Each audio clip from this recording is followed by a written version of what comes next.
Hello and welcome to Opium Pulse's, I guess, review, sort of unboxing thing. It's a little bit different to what we usually do. Today we are looking at the NYXI Hyperion 2. I don't know if I'm pronouncing the name right. It's NYXI. I think they're a Chinese brand that focus mostly on sort of gaming peripherals and controllers, a lot of it based on the Switch. The company reached out to me and asked if I'd like to review the product. Although I'm not being sort of paid to do it or anything, I just thought it was cool. And I've recently got into my Switch. I'm more of an Xbox and PlayStation player usually, but I've started getting into sort of the uniqueness of the Switch after getting my Steam Deck, because they feel like not companion pieces, but they feel like they compete in the space a lot. And so I wanted to learn a lot about the Switch and see how it compared to the deck, and where it had its advantages and where it didn't. Which maybe I'll do a video about someday, comparing the two devices. After I've had a little bit more time with my Switch. But they reached out at a good time because I was just getting into my Switch at the time, and I really don't like the Joy-Cons. I have this this sort of Pokemon edition, which was like a really old one of their very first special editions of the Switch. You might not be able to pick up the sort of, there you go, you can sort of get it all the different Pokemon. I really like the Switch, but I hate these Joy-Cons. They're just, they're the same width of the controller.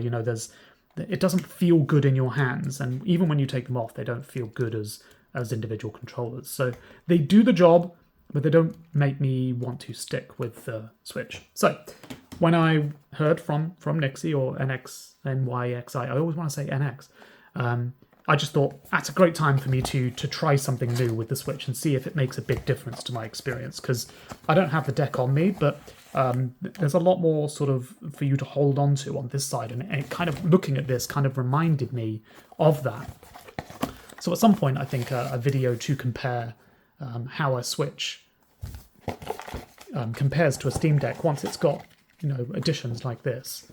So you've got your instruction manual. I'm not going to go into that. It looks very boring. And then I don't know what we've got here. What is this? I mean, it's colourful at least. Ultra fashion design, cutting edge technology, superior customer care. We're here for gamers. I like the brand, and I'll link to the website and this product in particular in the description if you're interested in looking at them. But I do think they've got a bit of a unique element to what it is they do. So, oh wow, okay, comes in a plastic container. I mean, it said it came with a case, which I'm assuming is what this is. I mean, in all intents and purposes, this is a case, so I guess it makes sense. And then, okay. So these sort of smooth matte feel bags. Wow, okay. So I'm going to be very honest about these. I have no interest in pandering to their interests, even though they did send them to me. It's exposure nonetheless. But I will say, out of the box, these feel amazing. So it's got sort of a textured plastic here. It feels weighty, but not just ridiculously heavy. The buttons have a nice... Oh, see, I'm a sucker for clicks. My keyboard is so loud people next door can hear it. I just love anything that clicks. And I think it's just the tactile feel. I mean, literally everything clicks. Oh, crap, didn't mean to do that. I'm not a big fan of the RGB, but hopefully you can turn that off. Oh, actually. So you can filter through them. I'll probably... It's stopped responding now, but maybe it's turned itself off. Maybe I needed to charge these. I mean, I don't know how it works. If, like me, this is the first time you're diving into anything like this, then we're sort of exploring it together, because I don't quite know how Joy-Cons work, particularly third party, because I think these are Bluetooth. And, I'm hitting that home button and it's turning on. But now this one won't do the same, although it doesn't have a home button. Yeah, it's interesting. We're going to explore together. Even those are clicky, which is really interesting, because they're not like that on... Well, they've got a sort of click. I actually quite like the way these buttons feel, but they definitely don't feel as clicky. For me, I know a lot of people, it will annoy them. I love this. I love the way they click. It just feels good. Even that's quite clicky. More so on this one for some reason. But even the triggers click. Even the bumpers click. Like, there is not a single button on these. Even these click. Like, they've all got some... Even those click. Even that clicks, whatever that is. Yeah, I mean, you get the point. Everything's got some sort of tactile, some sort of physical feedback to it when you press it. It's interesting. It's a bold move because I don't think universally people love clicky buttons. I don't think that's a thing. So I'm going to take those off, and I'm hoping they're just as easy to add on. Now, like I said, I don't know about first party, whether the Switch will just recognize them the moment you put them on, or whether you need to do some sort of Bluetooth. We'll see. I mean, it's recognized it straight away, and it pairs it straight away. That's really cool. It feels so good. It feels so good. So I need to... How did I get the lighting? Because I really want to turn... Well, maybe for the purpose of the video, I'll keep it on. But you can see you can go through them on both sides. Doesn't seem like there's many options, but maybe maybe you can configure that. It doesn't look too bad, but it's just distracting for me anyway. You can see I'm a little bit Doom and quaked up at the moment because I just recently did a video on the Doom Anthology and the Doom Slayers collection, comparing them both. So if you're interested, check that out. Maybe I'll link to it below. But we're going to try a few games on here to see how they feel, because this is so different to these. I mean, look, they're almost half the width. It's crazy. I almost can't believe how different it feels, and that you can already see the thickness. This is starting to look like a Steam Deck almost. In fact, you know what? I'm going to go grab it. Okay, so I am back, and I've got my wife's Steam Deck here because mine's upstairs. You can see that they're more curved, I guess, on the Steam Deck around here, but they have that sort of they have that back grip. They've got back buttons on these ones. In fact, the same as the Joy-Cons we're looking at. But you can see comparatively. Sorry, I'm not really set up for huge device comparisons, but you can see it starts to make it look a lot more like a Steam Deck in terms of, I guess, at least its curvature. I'm not even holding it the right way, I've just realized. Yeah, so I wasn't expecting this. It transforms how this feels in your hands. It feels like a PC handheld all of a sudden. So it makes a large difference compared to these flimsy little things with no sort of ergonomical design really at all. I mean, they're comfortable, they do the job, and they feel relatively nice. You know, they don't feel cheap or anything, but this just completely changes it. And I'm kind of amazed. Like, I was expecting... I don't know, I was expecting it to be a bit more of an acquired taste, maybe, or just very specific to people's tastes. But I don't think you could argue that this is a lot more comfortable. Now, I don't know what these buttons do down here, and I don't think I'll discover it in this review, because it certainly isn't something on the back of normal Joy-Cons, and the buttons don't seem to, on face value, do anything. And I don't know if there's any settings on the Switch where you can map buttons. Let's have a look in the controllers option and see if it knows anything. So change grip order.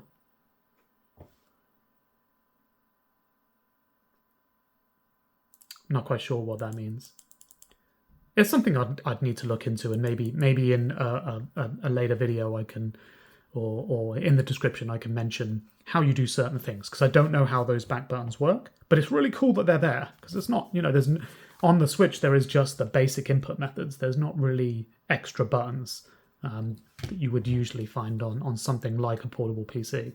So I'm going to now load up a few games. I'm going to try and pick a variety of things, but I'm much more into, you know, I like my shooters, I like my action RPGs. I do have a few Pokemon titles and things like that. So I'll load up a multitude of games, and I'll flick through them, and you can see how it looks as we're using these Joy-Cons, and then I'll give a bit of a summary of how it feels.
So, playing through a few games of different types, I can personally say that it feels just as comfortable, if not more comfortable, to play on these. I would say it's a bit more difficult to play in front of a camera, but besides that, everything felt comfortable. The buttons didn't feel too far away. Everything felt satisfying to press. I think that was kind of probably a given going in, that it was going to be that way. I will say, I maybe didn't give as much of a presentation or comparison as I could have done with these. The actual difference in size. Yeah, they're a lot bigger, So if you've got maybe smaller hands, maybe these wouldn't be as comfortable. But if you've played on a Steam Deck or even, a modern day Xbox or PlayStation controller and they feel comfortable, you're probably going to feel the same level of comfort here, if not higher than that. Another thing I noticed while playing is I prefer some of the buttons way more. And I don't just mean in terms of the way they click, I mean in terms of the way they're presented. I've always hated these sort of like shaped what they are buttons, as opposed to just having what they are on them. So this is a nice small circle button. This is like a plus sign. Another thing is the home button. Never really liked that on here. And I like even less the share button, which is almost sort of like an indented feel. On here, it's more of a button, but obvious what it does now, as opposed to being what looks like another menu button to me at face value. A few things I discovered whilst playing around with them is that they have faceplates that you can change if that's your thing. These are sort of semi-transparent at the moment, but you can easily take them off, and they're magnetic enough that they don't just fall off while you're playing around with them. The turbo button I haven't played with, but did a little bit of reading, and apparently you can assign it to a button and it will essentially turbo fire that button, and then you can hold it down for a second to unassign it. I was looking at the box a little bit more as well, and I can see that it says it has Hall effect joysticks, which are sort of at least known to experience drift a lot less. As I say, the magnetic cover and mechanical buttons pretty much everywhere, along with the RGB, which they call breathing RGB, which I'm assuming just means because it changes over time and has that sort of effect. Generally speaking, I'm really impressed with the quality. I just think for a product that I think is only about £60 to £70, maybe $80 or something around that. Again, I'll link in the description if you want to take a look yourself. They're not super expensive. And I know Joy-Cons can be, and comparative controllers can be as well. I wasn't able to find out on here whether they were Bluetooth, so whether you could assign them to other products or to other platforms, but I think they are. And if you are interested, we have an accompanying article that's going to go out for these that kind of gives a bit more of an in-depth review of them, and you may even be watching this video from that review. So if you found us on YouTube or wherever else and you want to learn more, go to opiumpulses.com and we'll have an article that goes into these in more depth and explains the nuances and differences compared to your standard Joy-Cons that you would get with a Nintendo Switch stock. Generally speaking, really impressed. I think for the price you get really high quality, feels good in your hands, nice weight, nice tactile touch to all of the buttons. I think they've done a better job than Nintendo at displaying some of those buttons, and the analog sticks feel more like what you'd be used to on a premium Xbox or PlayStation controller. So this just feels like it almost, you're working on the same hardware here, but it feels like it upgrades it. It feels like now this is a proper gaming system, whereas before it was just something you take in the car with you. Now this feels premium. And I'm sure there's others out there that do it. But this is the first one I've tried, and my expectations were a lot lower, particularly as I didn't pay for it myself. So I'm really impressed. Again, if you're interested, check the description. I'll have links to this in particular and the main website if you want to look at their other products. thanks for watching. And if you want to see more of this type of thing, I'm always open to accepting products from companies if it feels like something I would use myself or have some level of interest in. Then I'll do more of these. I'll always be upfront about where they were sourced so that it doesn't come across as me just shilling for something I got for free. And I wish I had more negative things to say about it, I guess, in order to kind of balance that view. I think the RGB is probably going to have some impact on battery life because these use the main system to charge. So that's one thing where I feel like, is it necessary?